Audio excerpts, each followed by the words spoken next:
Okay, it's going to be a review of Judgment Day 2003. We're at the 20th anniversary for this show, so going all the way back to May 18th, 2003 from Flair Country, Charlotte, North Carolina, the Charlotte Coliseum. We got 13,000 in attendance. The pay-per-view buy rate does 317,000. It's a very interesting number. It's a lot lower than the previous year's Judgment Day. But for some reason, I find that to be a pretty successful number because it's a lot higher than Unforgiven and No Mercy, which were clearly, promoted a lot better than Judgment Day. But, Judgment Day is not during the NFL season. So that might explain the higher buy rate here. This was the last of the non-4 pay-per-views to be not brand only. So when we get to June, that's the first brand only pay-per-view, which, I hated the decision to have brand only pay-per-views. But in 2003, they were able to get away with it. They had so much talent that when you had a SummerSlam, when you had a Survivor Series, it felt like it was too much talent. So, I think eventually the company ran a point where the brand only pay-per-views were severely lacking. But yeah, they would do these until I think it was Backlash 2007. So that these went on for a very long time. But Judgment Day would be the very last one of the big fours to not be a brand only pay-per-view. So very historical pay-per-view in that regard. And it kind of came off like filler.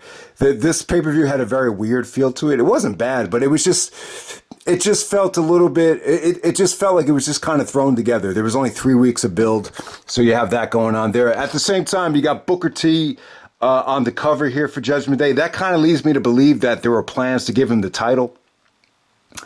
So Booker T is on the show in a battle royal for the IC belt, but it's just funny.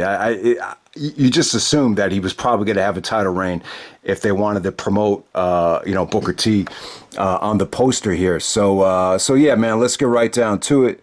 Very, very memorable pay-per-view for non-wrestling reasons, I would say. I think the Torrie Wilson and Sable match is probably the most memorable thing on the show, along with Brock and Big Show. I thought that main event did deliver. I think the Brock Big Show stretcher match is, definitely a top 3 main event of 2003 pay-per-views. That sounds a little weird, but I really think it is. There's really only 2 main events from 2003 that I will put over it. If you want to include the Royal Rumble, that's fine, but the other Angle and Brock matches are the only 2 that I will put over it. Obviously, the triple threat with Big Show would be right after the WrestleMania 19 match. But yeah, I thought it was a great main event between Brock and Big Show. But yeah, it's a little bit of a weird show. You have Austin and Bischoff in the luxury box getting drunk. Austin's trying to get Bischoff drunk the whole night. It felt like Vince had a little bit more influence at this time. I believe Paul Heyman finally moved away from head writer from SmackDown.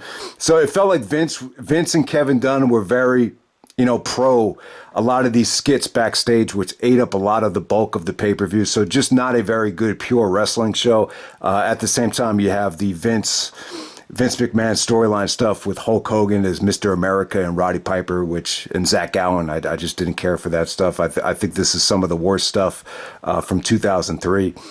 But yeah, man, let's get right down to the actual wrestling. We got John Cena coming out, cutting a promo. He's teaming up with the full-blooded Italians, the FBI. So Cena cuts a promo that's very mafia and mob inspired, because he's teaming up with the FBI. And it's cool. A lot of rappers, they fantasize about the mob life. In rap in the mid-90s, 95, 96, we went through a phase where all the rappers wanted to be in the mob and be associated with the Goodfellas. So Cena cut a good battle rap. It had some interesting lines about being left in the sea with the fishes, getting stuff like ravioli. Some really, really good lines from Cena. Not one of his better battle raps. It didn't really go over too well with the crowd. But Chuck Palumbo and Johnny the Bull Stamboli are with Nunzio is actually the manager here, and they're taking on Chris Benoit, Rhyno, and Brian Kendrick as Spanky. This actually had a lot of build-up. I mean, it definitely made sense from a booking standpoint. I just wish this could have gotten more time, but you understand that the FBI guys are pretty green, especially Stamboli at the time, who I believe actually injured Spanky on the finisher here, and he actually had to go to the hospital because of a concussion. But, in terms of the build-up, it made sense because Cena actually beat Benoit, cheated against Benoit to get a title shot against Brock at Backlash. Cena cut some really, really nasty lines on Rhyno about how he's going to hit me with the gore, but I'll beat his ass so sore. It's like he did a prison tour. So you had that promo, and then you had the promo between Cena and Spanky, where Cena's trying to humiliate Spanky, and then Spanky cuts a battle rap on Cena talking about, he had that line where he's like, he actually got the crowd to start chanting, when I say Cena, you say sucks. Cena sucks. So you had a lot of good interaction with Cena and the baby faces here. And, Benoit and Taker, I believe they got screwed by the FBI on multiple occasions heading into this match. But, the match was just too short. Benoit looked awesome for the little amount of time that he was in there. Cena really didn't get to show much. The finish just kind of came out of nowhere with Stamboli getting the leg drop on Spanky. So we move on from there. This is actually shorter than a SmackDown match. I mean, if this was on SmackDown, this would have gotten an extra 10 minutes. So, yeah, just, I mean, you say to yourself, why not just do Benoit or, turn Benoit heel, give him a temporary heel turn and have him go against Brock for the title.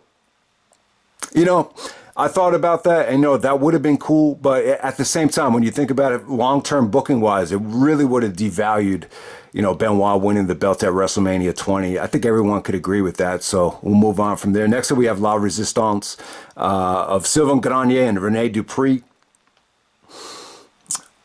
The Frenchies from Montreal, Quebec, taking on Scott Steiner and Test with Stacy Keibler. I thought Stacy looked really, really good out there. She was definitely the highlight of the match. The story was here that Steiner and Test, couldn't get along. Test was very jealous of Scott Steiner. Steiner actually caught Stacy Keibler, and then Test kind of walked out on them. So you have that going on there. But it was a good win for La Resistance. This is their pay-per-view debut. Obviously, they looked a little bit green. But, with Scotty and Test, they were both struggling at the time. Test had a tough time recovering from the un-American stuff. And, it's just really, really tough to promote Steiner and Test as baby faces at the time. So if you can't get over against La Resistance, then it's just such a tough task. But I mean, what this really did was it planted the seeds for a Steiner versus Test feud, which was pretty laughable looking back on it. And we'll see the spot at Bad Blood, which made the Scott Steiner fuck up mixtape back in 2003. But yeah, man, I could not stand La Resistance. I really couldn't. But you didn't really notice anything bad from them here. They had that double team finish here, which actually came off pretty good. I think they call it a double flapjack, and it wasn't bad. So we'll move on from there. Next up, we have Team Angle of Charlie Haas and Shelton Benjamin defending the tag team titles in a ladder match against Eddie Guerrero and Tajiri. So Chavo actually gets hurt at the last second. And I got to say, man, I hate to say it, but I think this was a blessing in disguise for Eddie Guerrero. And you would say to yourself, how come Eddie doesn't team with Mysterio? And timing is just everything. And thank God, because I really feel like it really was great timing for Eddie to team with Tajiri. It put Eddie Guerrero over like $1 million. I think if Mysterio teamed with Eddie, it would have kind of took away some of the shine. So Mysterio is still selling the injury from Big Show with the stretchers. So obviously you can't do Mysterio. So insert Tajiri. I love Tajiri, man. I think he was great. He's one of the guys that really got me back into wrestling. And, I thought the match was pretty damn good. It's a little bit weird because, they felt a little bit uncomfortable out there. I didn't think, everything flowed great. It wasn't like one of the best ladder matches you would have ever seen. Charlie took a sunset flip and, he looked like he was in a lot of pain. I think taking the sunset flip off the ladder, it's really tough to take that. I mean, it leads to neck surgery. A guy like Rob Van Dam could probably get away with it because he actually does neck bridges and he actually stretches his neck out. But a lot of these other guys, they have very stiff necks, and he just looked like he was in a lot of pain. But I thought the match had its moments. It felt very, very short.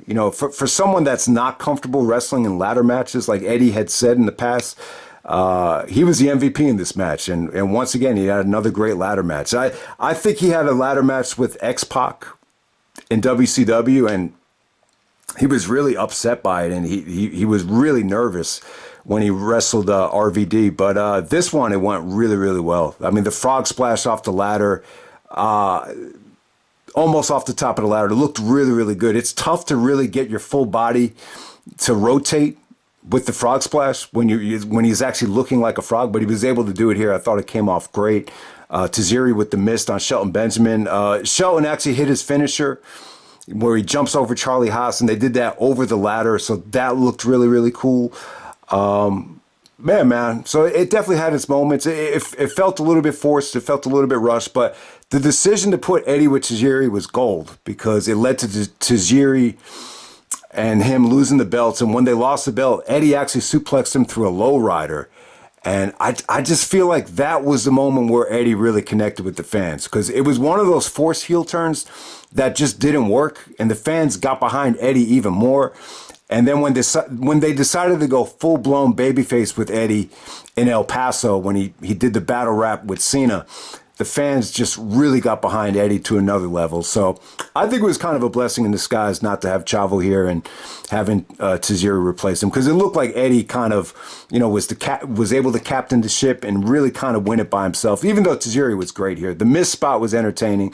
Tajiri was, you can never go wrong with Tajiri in the ring, even in a ladder match. Obviously Eddie and Tajiri are very comfortable in the ECW environment. So I thought it went really, really well. I mean, you could make the argument that why would you book a ladder match if you got so many guys out with neck surgeries and you're trying to, limit the medical bills. But, I just think for this situation, this was such a underwhelming card that you needed something to really get the crowd going. So, all right, next up we have a battle royal for the vacant Intercontinental Championship. So they took the IC title away, back at No Mercy. And I get the reasoning. At the time, you say to yourself, we got a world title on Raw and SmackDown. I mean, do we really need, mid-card titles? But when you look at everybody that just has no chance of becoming world champion, even like look at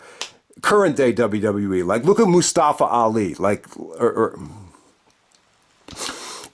a guy like him, is he ever gonna get a chance to take on Roman?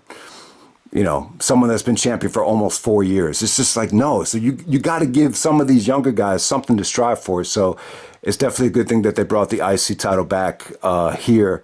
You actually have Pat Patterson at ringside. He was going to award the winner the vacant Intercontinental Championship.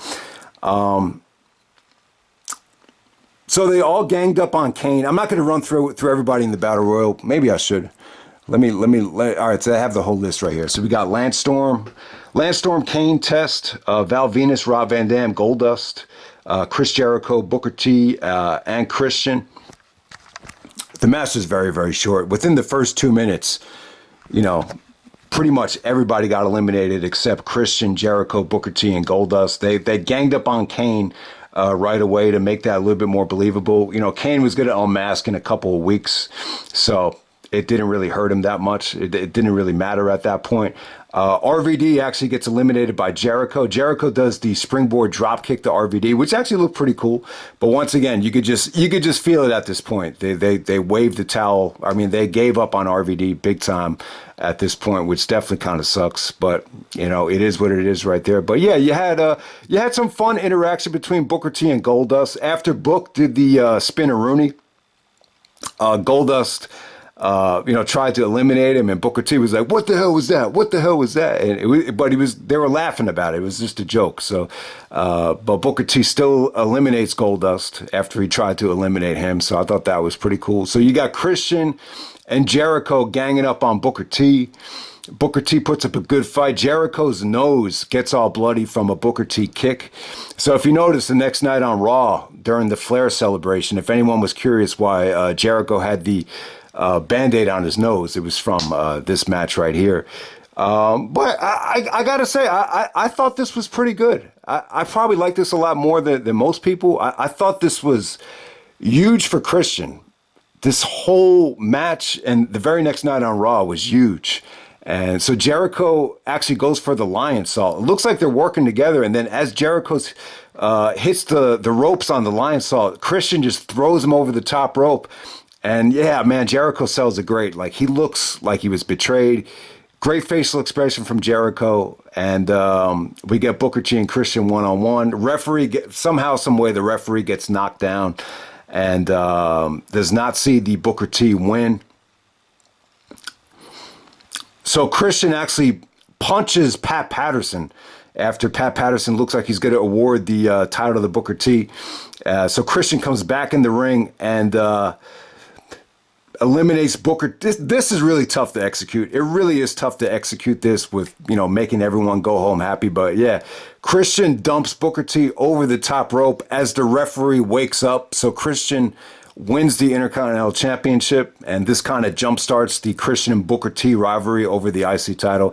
It's bittersweet because, obviously it looks like Booker T was supposed to be in the world title scene at this time, and he has to settle for, taking a backseat to Christian here. It's kind of depressing looking back on it if you're a Booker T fan.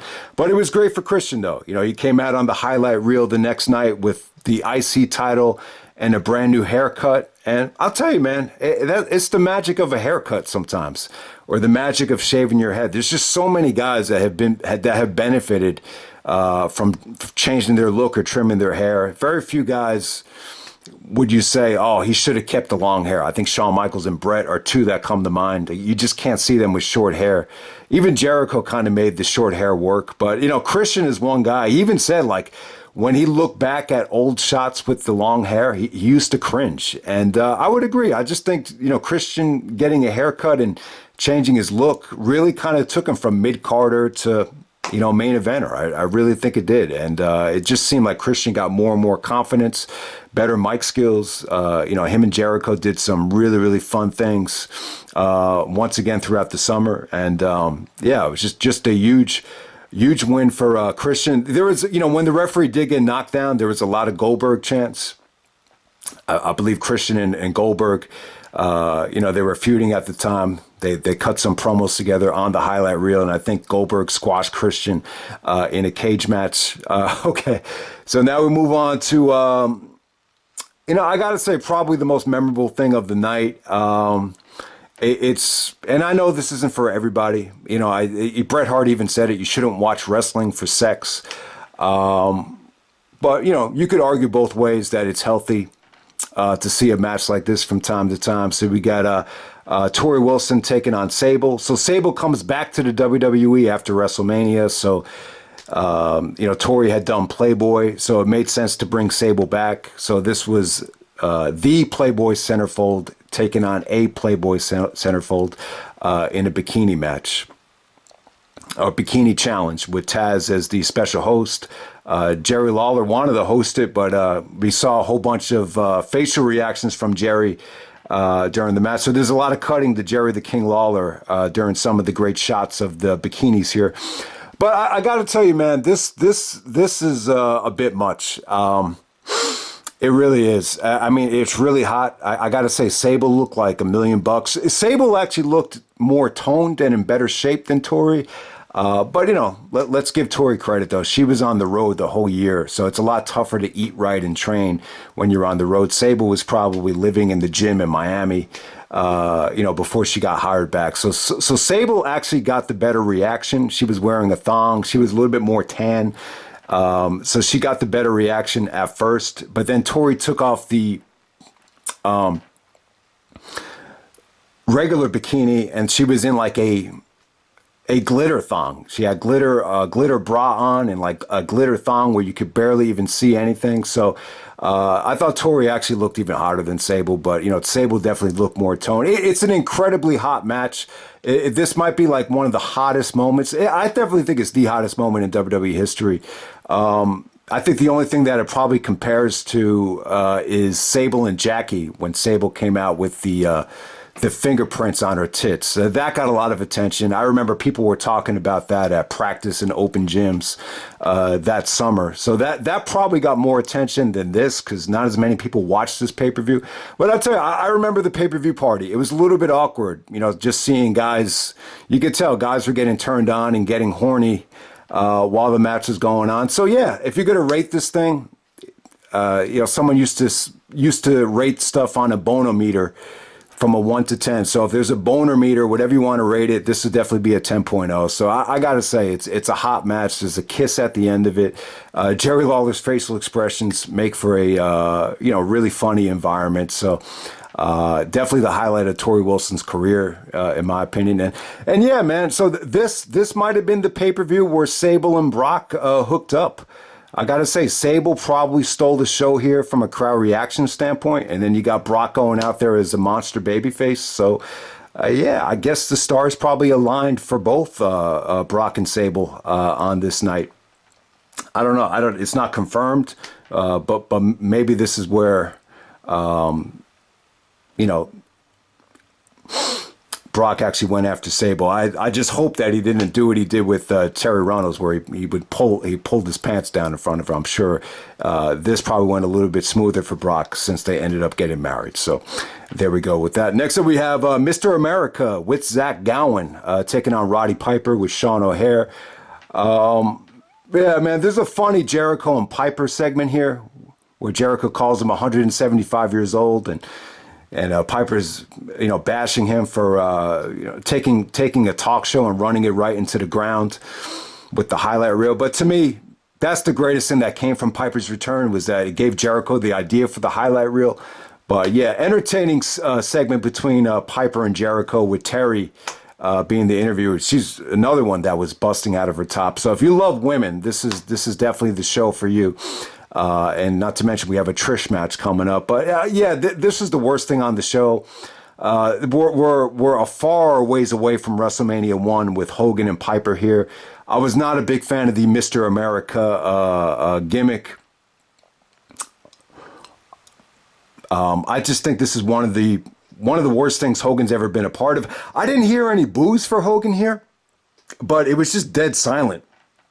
One of Piper's finishing moves is the sleeper hold. Back in the day when Piper would lock on the sleeper, it would get a great reaction. It just got no reaction here.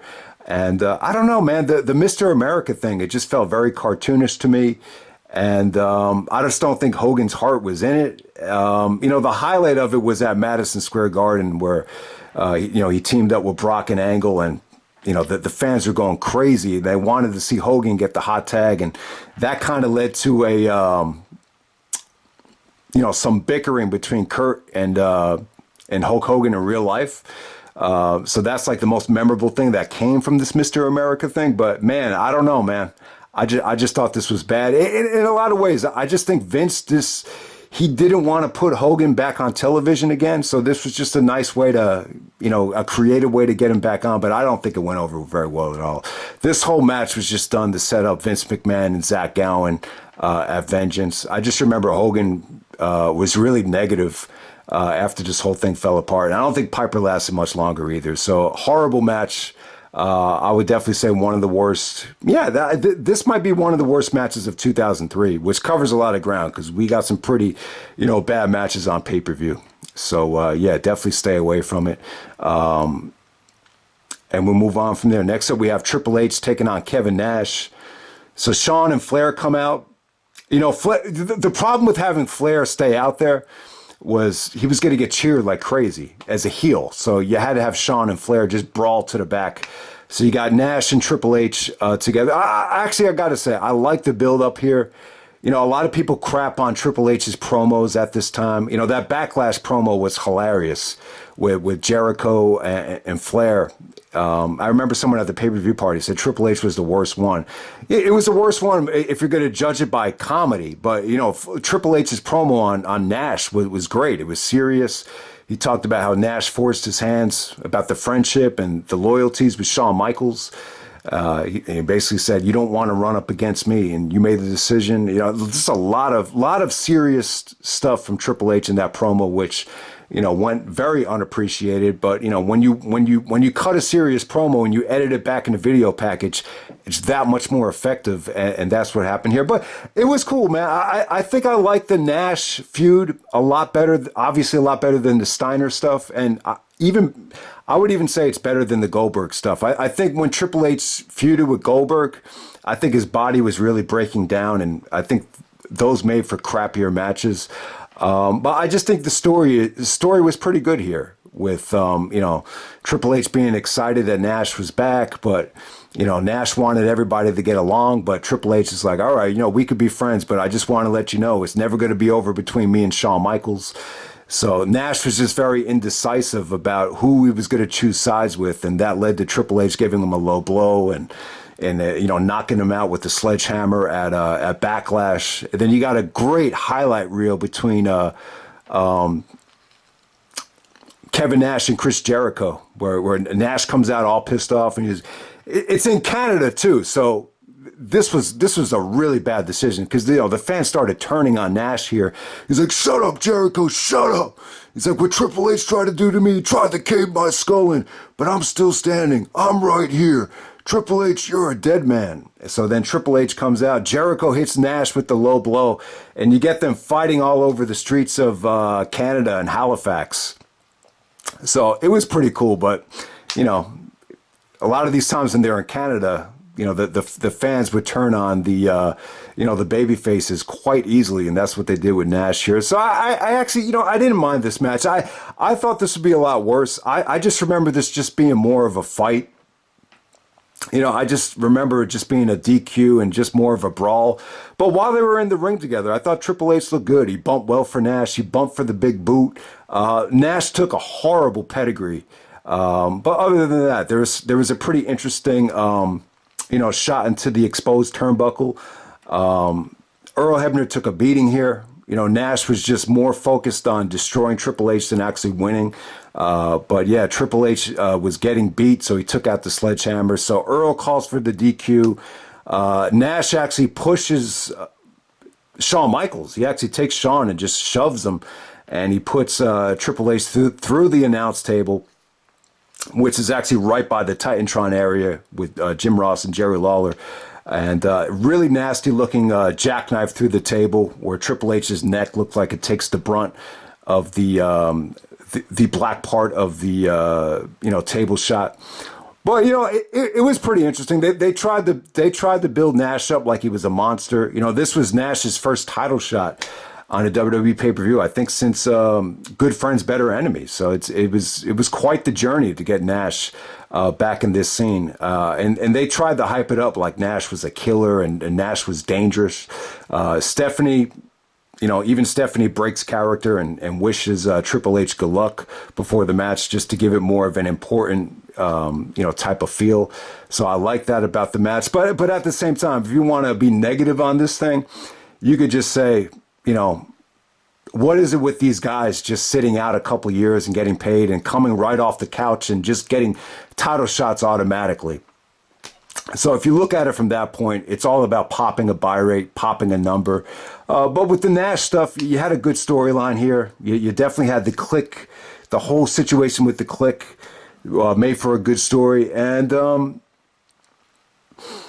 so you have that going on. And plus, Nash is very injury prone. So why not just cash in on a number now before Nash gets hurt again? Because the way he was moving, the way he, is so injury prone, you just knew he didn't have much time left. So that's how most people would argue that Nash should get the title shot here. So it is what it is. But yeah, this is more of a brawl than an actual match, and it pretty much nicely set up the Hell in a Cell match where they got an even better buy rate. So it all worked out at Bad Blood.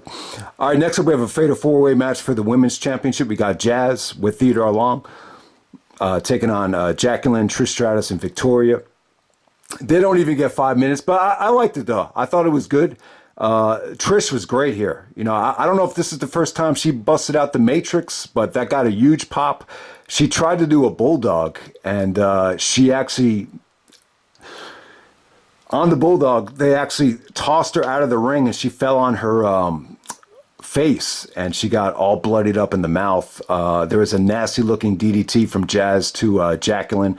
But while this lasted, I thought all the women really busted their ass. And to me, like, if this had gotten just a little bit more time, this would have been the best women's match of the year. I could say it 100%. This would have even topped that triple threat match at WrestleMania 19, which is very good. But that got a lot more time than this. But yeah, I mean, they put him in the death spot, but I thought Trish's performance was pretty memorable here.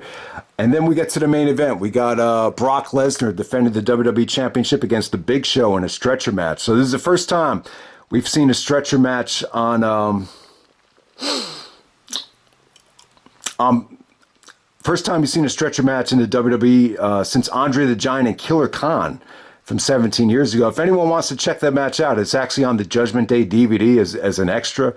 So yeah, there hasn't been a lot of stretcher matches. Batista and Shawn Michaels, which I forgot about during the Backlash review. That was the rematch to Shawn and Batista from Backlash, because obviously Batista got pissed at Shawn for faking the injury. I can't believe I forgot about that. But yeah, that was a good stretcher match. But you haven't gotten a lot of them over the years. So obviously they set this up at Backlash with Big Show, choke slamming Mysterio. He got such height on the choke slam that Mysterio had to be stretchered out of the arena. And Big Show takes Mysterio on the stretcher and just, gives him a baseball swing to the ring post. It's amazing, man. That got a holy shit chant. That was one of the, most devastating moments I ever remember at a pay-per-view party. So it leads to this. It leads to Brock Lesnar saying, Big Show, if you want to bully somebody, I'm not going to stand for it. Try bullying Brock Lesnar. I love that. That's one of my favorite lines that Brock ever said. It's like, if you see somebody bullying somebody, just say to them, you want to bully somebody? Try bullying Brock Lesnar. So this is a great match for Brock. It proved that he could be a monster babyface and just get everybody on his side. I mean, here's the thing, though. It's tough when he's taking on Cena and he's taking on Benoit or Angle. It's just tough to get behind Brock when he's that much bigger than all these great workers and get behind them. He actually got booed at Backlash against Cena at certain points. But against Big Show, everybody was right with him. I got to say, this is the best match. I think this is the best singles match Big Show's ever had. I thought they brought it. There's some really, really nasty shots of Brock hitting Big Show with the stretcher. God damn. I mean, it's a really entertaining match. I mean, this is kind of the first shades of country boy Brock Lesnar. We saw last year at SummerSlam, and I mentioned this during the SummerSlam review, when he came out with the tractor, the bulldozer, the tractor. I don't even know what the difference between a bulldozer and a tractor is. I guess they're the same exact thing. But here, Brock brings out a forklift. And so this is where it all started, and I thought it was creative. I thought it was different. I thought it was unique.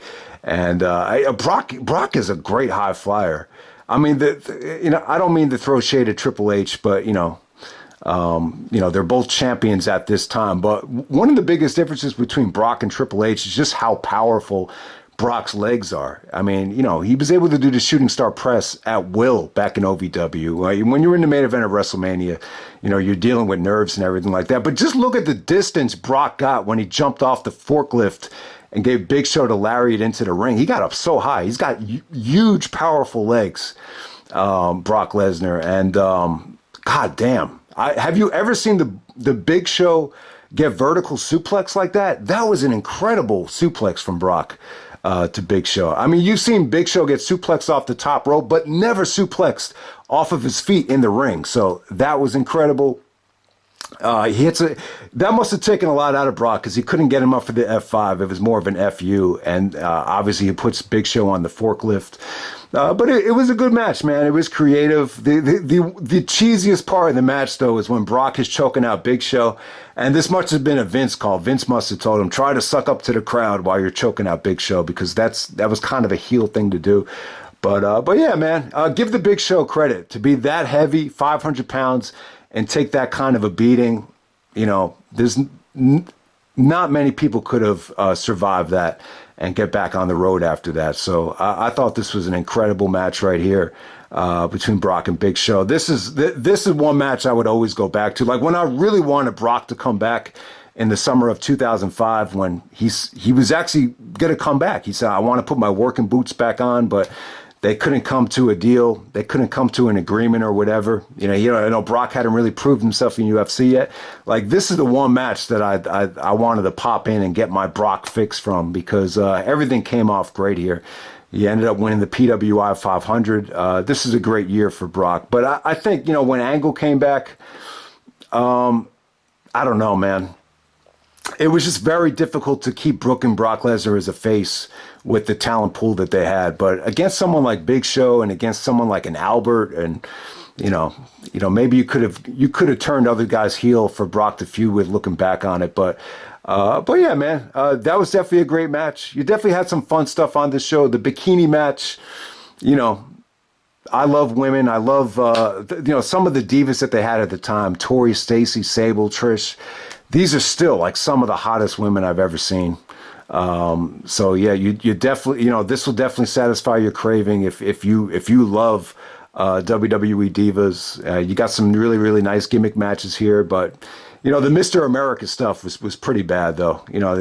Kevin Nash did not look good in the title match. Rest in peace to superstar Billy Graham. I know we talked about Hogan and, not really being down with the Mr. America stuff, but, one of the guys that I think really inspired Hogan's look and, just inspired Hogan was superstar Billy Graham. Passes away at 79 years old, so rest in peace to him. I thought the show was great for Christian though. Like, without this show, does Christian really, elevate, to the next level where he's going into TNA and really making that much of an impact? This is really where, no pun there, but yeah, this is really where I think Christian, elevated himself to the next level, as well as Eddie Guerrero. So not a great show for Cena. Benoit could have been used a lot better. The Scott Steiner and Test stuff with Stacy Keibler, it is what it is right there. I wasn't a big fan of them together. But yeah, for Eddie Guerrero, for Christian, for, Torrie and Sable, for Brock, it's definitely a positive show for a lot of people. So that's Judgment Day 2003. Not a great pay-per-view though. This would definitely rank last, maybe one of the weakest of 2003. I think there were some matches on here that were better than anything from Backlash, but I just remember Backlash being more of a memorable show than this, from top to bottom. But this definitely still had its moments. But I think the Austin and Bischoff stuff that really took away a lot of time from the in-ring stuff. There just wasn't a lot of great pure wrestling stuff from this show. But yeah, man, that's pretty much it, man. That's Judgment Day 2003, and I'm out. All right.